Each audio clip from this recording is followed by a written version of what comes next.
Hey guys, welcome to the studio. Welcome to another episode all about DJing. Today, simple, straightforward, my top 10 tips of things that I wish I knew before actually starting as a DJ. So the basics every DJ should know.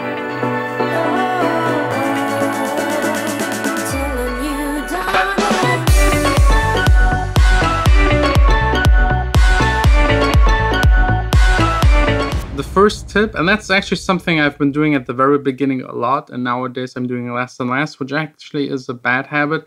You need to be prepared for your gig. You need to know where you're playing, who's playing before you, who's playing after you. There's nothing more embarrassing than playing like the main act's huge hit in your set. Don't ever do that. You will never ever DJ again. Know exactly what you want to play, have playlists prepared.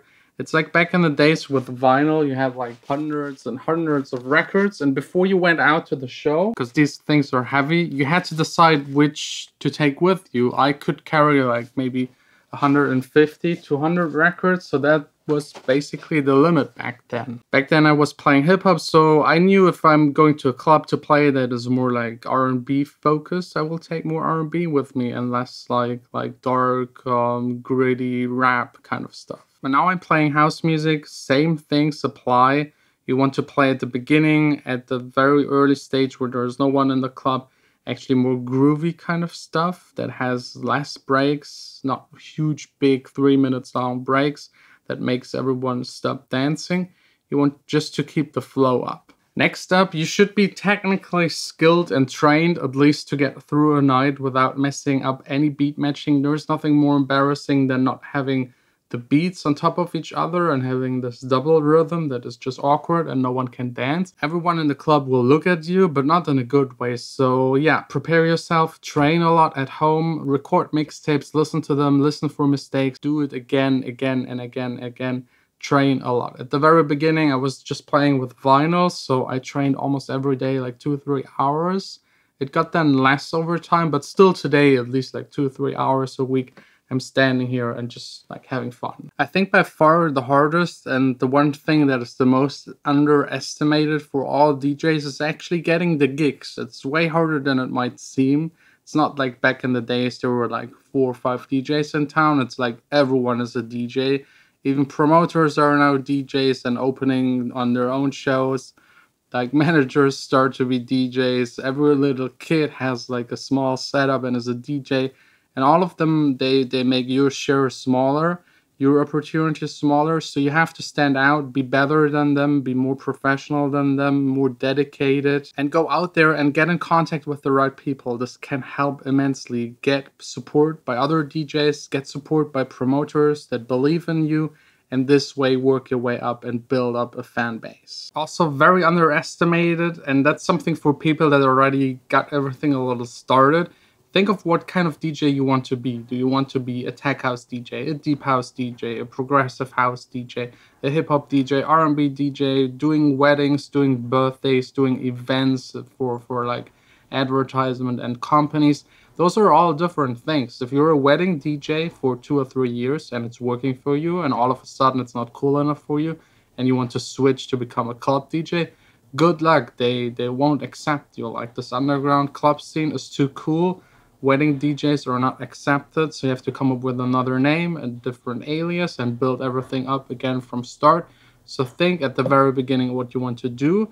And even if someone offers you a lot of money to play a wedding gig, then maybe yes, take it, but keep it on a low profile. And don't do it too often because you will get stuck and be comfortable with that kind of money and then end up a wedding DJ for life. I mean, if that's what you want to do, go for it. But if you want to be a club DJ, play the huge stages, have fans, then you have sometimes to say no to money just to keep your integrity alive. And speaking of money, don't expect to be paid, especially nowadays, since everyone is a DJ. There's so much competition. I know club owners, they sometimes at night when I get paid, they open the drawer and it's filled with USB sticks and some CDs. And they just tell me that's what they get per month, like people applying to play in their club, all of them offering to play for free and bring all of their friends with them. So it's tough. You definitely need to be better than everyone else, being better connected, technically better, playing the right songs, and a little bit of luck. Next up, a big one, maybe the biggest, especially for the ones with the big ego. Don't play like the big superstar DJs at the beginning. It's just cringy. Don't go to a local small club with like 100 people in there and act like Steve Aoki, jumping around, screaming into the mic, throwing cakes. This just doesn't work. People will be just like thinking, what the fuck is going on with that dude? I can guarantee you, you won't play again in that club. So wait until you're there. Then you can start doing this kind of bullshit. As long as you're not there, just keep it easy, calm, just do your thing, play good music.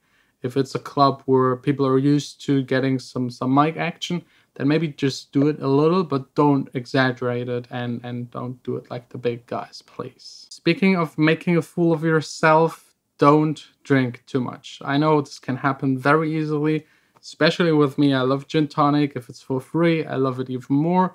So try to keep it at like 4 drinks for a night, because if you do more than that, you might not be able to DJ anymore. And if you can't DJ anymore, a club won't book you anymore. If this is happening regularly, people will start talking about it and no one will book you because it's a risk to actually book you. So yeah, maybe drink a little, but don't do it so much that it's obvious that you're drunk. A bonus tip would be to actually, in a case where it's needed, to actually use the sync buttons. Most players nowadays sync for you if you make them sync for you. A lot of people are not using it because they're, I don't know, ashamed of it. It's uncool. A lot of DJs hate other DJs that do it.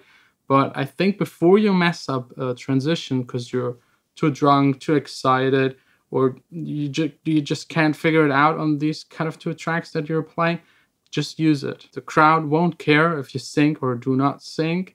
They will care if you mess up a transition. And syncing will actually give you more time to do other stuff that might be more important to the crowd and actually help you to be a better DJ. I'm even thinking about doing like an entire episode about actually using sync and what it lets me actually do using it. And I'm myself still not using it because I also still like to beat match myself and I'm actually pretty fast doing so. But yeah, maybe just try out the new stuff and see where it leads. That's definitely a part of DJing, staying on top of new features, functions that are available to you. The last thing, the last tip, the last thing I wish I knew before actually starting DJing is producing music, because there is a limit. If you're a huge local superstar DJ, you might maybe get like 1,000, maybe 1,500 euros per gig. You might play in your city, around your city, maybe driving 2 hours around it. That's like usually what you can locally achieve as a local DJ. But if you want to tour the world, earn millions, live in private jets, and make as much money as Calvin Harris, there is definitely absolutely no way around actually making your own music. And that's actually exactly what I will do for the rest of the day. Sit here, work on my new album. It's getting closer and closer to being finished.